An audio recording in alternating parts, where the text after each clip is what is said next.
మా latest videos కోసం మా ఈ తెలుగు న్యూస్ ఛానల్ సబ్స్క్రైబ్ చేసి గంట సింబల్ యాక్టివేట్ చేసుకోండి. ఈ 2024వ సంవత్సరంలో వినాయక చవితి నుండి ఈ 4 రాసుల వారు చక్రం తిప్పబోతూ ఉన్నారు. ఈ 4 రాసుల వారు ఏది పట్టినా బంగారంగా మారబోతుంది. వినాయక చవితి నుండి ఈ 4 రాసుల వారి దరిద్రమంతా కూడా పోయి అదృష్టం పట్టబోతుంది. కోట్లు సంపాదించబోతూ ఉన్నారు. మరి ఈ 4 రాసులలో మీ రాశి ఉందేమో చూడండి.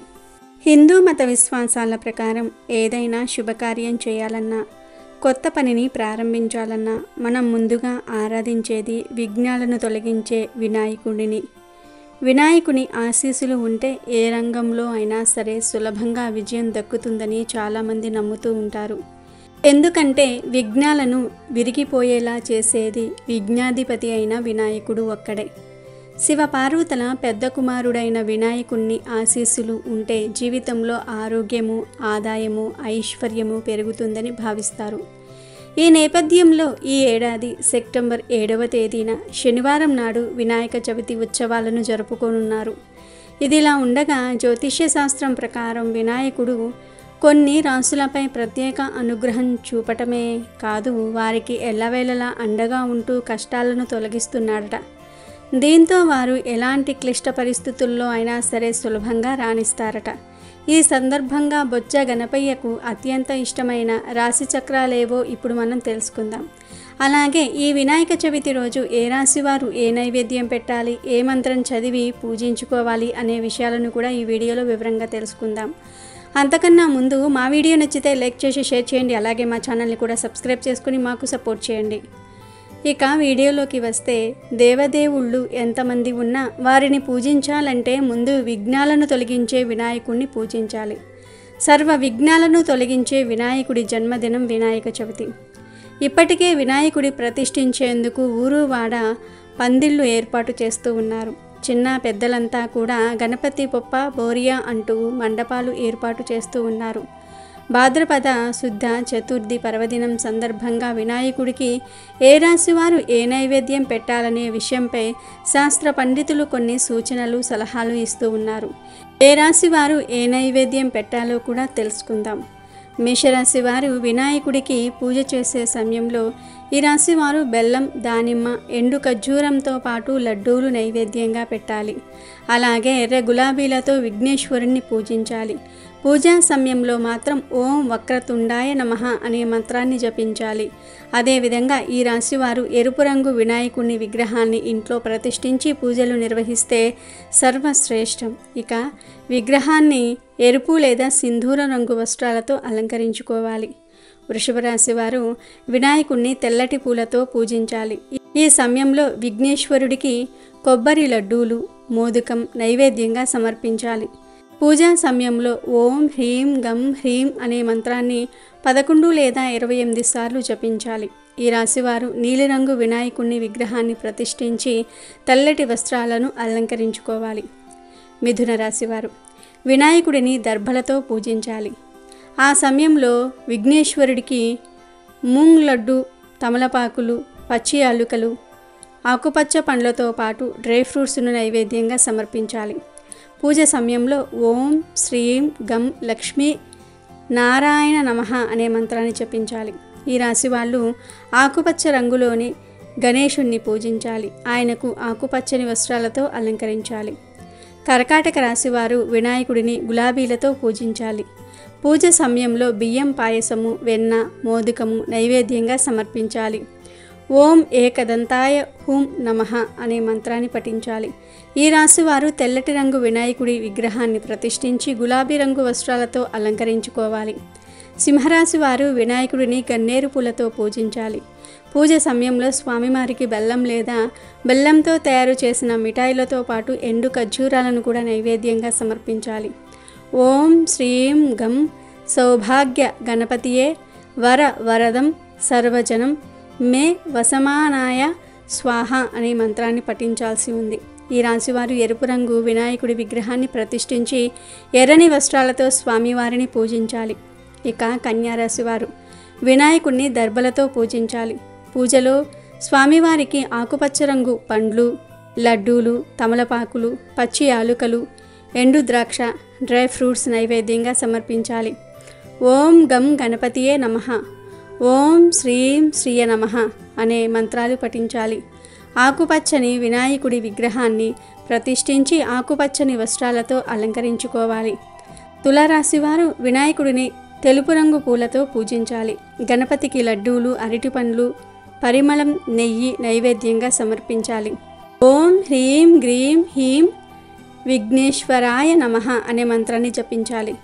ఈ రాశివారు తెలుపు, నీలం రంగు గణేశుడి విగ్రహాన్ని ప్రతిష్ఠించి తెల్లని వస్త్రాలతో అలంకరించుకోవాలి. వృశ్చిక రాశివారు వినాయకుడిని ఎర్రటి గులాబీలతో పూజించాలి. పూజలో బెల్లము, లడ్డూలు, ఎండు ఖర్జూరాలు, దానిమ్మ నైవేద్యంగా సమర్పించాలి. ఓం హ్రీం ఉమాపుత్రాయ నమః మంత్రాన్ని చదవాలి. ఈ రాశివారు ఇంట్లో ఎరుపు రంగు వినాయకుడి విగ్రహాన్ని ప్రతిష్ఠించి ఎరుపు, కుంకుమ రంగు వస్త్రాలతో అలంకరించుకోవాలి. ధనుసు రాశివారు వినాయకుడిని పసుపు పూలతో పూజించాలి. పూజలో పసుపు రంగు మిఠాయిలు, మోదకము, అరటి పండ్లు నైవేద్యంగా సమర్పించాలి. హరిద్ర రూప హూం గం గ్లౌం హరిద్ర గణపతియే వర వరద దుష్ట భ్రమణం భయస్వాహ అనే మంత్రాన్ని జపించాలి. ఈ రాశివారు పసుపు రంగు వినాయకుడి ప్రతిమను ప్రతిష్ఠించి పసుపు వస్త్రాలతో అలంకరించుకోవాలి. మకర రాశివారు వినాయకుడిని తెల్లటి పూలతో పాటు సింధూరము కలిపిన మల్లె నూనెతో ఆరాధించాలి. పూజ సమయంలో స్వామివారికి ఎండు ద్రాక్ష, నువ్వుల లడ్డూలు నైవేద్యంగా సమర్పించాలి. ఓం లంబోదరాయ నమః మంత్రాన్ని జపించాలి. ఈ రాశివారు నీలం రంగు గణేశుణ్ణి విగ్రహాన్ని ప్రతిష్ఠించుకొని నీలం రంగు దుస్తులతో అలంకరించుకోవాలి. కుంభరాశి వారు వినాయకుడిని తెల్లని పూలతో పాటు సింధూరం కలిపిన మల్లె నూనెతో పూజించాలి. పూజలో ఎండుద్రాక్ష, ఆకుపచ్చ పండ్లు, బెల్లంతో చేసిన లడ్డూల నైవేద్యంగా ఉంచాలి. ఓం సర్వేశ్వరాయ నమః అనే మంత్రాన్ని జపించాలి. నీలిరంగు గణపతిని ప్రతిష్ఠించి అదే రంగు వస్త్రాలతో అలంకరించుకోవాలి. మీనరాశి వారు వినాయకుడిని ఏ రంగు పూలతో పూజించినా పర్వాలేదు. స్వామివారికి బేసిన్ లడ్డు, బాదం, పసుపు రంగు మిఠాయిలు, అరటి పండ్లు నైవేద్యంగా సమర్పించాలి. వినాయకుడి వద్ద పసుపు బట్టలు పెట్టాలి. ఓం సిద్ధి వినాయకాయ నమః మంత్రాన్ని జపించాలి. ఈ రాశివారు ముదురు పసుపు రంగు వినాయకుడిని ఇంట్లో ప్రతిష్ఠించుకొని పసుపు రంగు వస్త్రాలతో స్వామివారిని అలంకరించాలి. వినాయక చవితి రోజు 12 రాశులకు చెందిన వారు ఈ పరిహారాలను పాటించి వినాయకుడి అనుగ్రహాన్ని పొంది ఆనందంగా జీవించండి. ఇక వినాయక చవితి నుండి ఏ రాశుల వారికి వినాయకుడు అఖండ ఐశ్వర్యాన్ని ఇవ్వబోతూ ఉన్నాడో కూడా చూద్దాం. ముందుగా మేషరాశివారు. ఈ రాశివారికి అంగారకుడు అనగా కుజుడు అధిపతిగా ఉంటాడు. అశ్విని నక్షత్రము 4 పాదములు, భరణి నక్షత్రము 4 పాదములు మరియు కృతికా నక్షత్రము 1వ పాదంలో జన్మించిన వారు మేషరాశి వారికి చెందుతారు. వీరిపై గణేశుని అనుగ్రహం ఎల్లప్పుడూ ఉంటుంది. ఈ కారణంగా మేషరాశి వారు ధైర్యంగా ఉంటారు. వీరు తమ తెలివితేటలు, నైపుణ్యాలతో ప్రతి రంగంలోనూ కూడా రాణిస్తారు. వీరు అసాధారణ ప్రతిభతో అందరినీ కూడా ఆశ్చర్యపరుస్తారు. వినాయకుని ప్రత్యేక ఆశీస్సుల వల్ల మీరు చేసే ప్రతి ప్రయత్నంలో తప్పకుండా విజయం సాధిస్తారు. వ్యాపారులు మంచి లాభాలను సాధిస్తారు. ఉద్యోగులకు జీతం పెరుగుదల, ట్రాన్స్ఫర్లు, ప్రమోషన్లు వంటివి ఎక్కువగా ఉంటాయి. విద్యార్థులు పోటీ పరీక్షల్లో బాగా రాణిస్తారు. మిథున రాశివారు. ఈ రాశివారికి బుధుడు అధిపతిగా ఉంటాడు.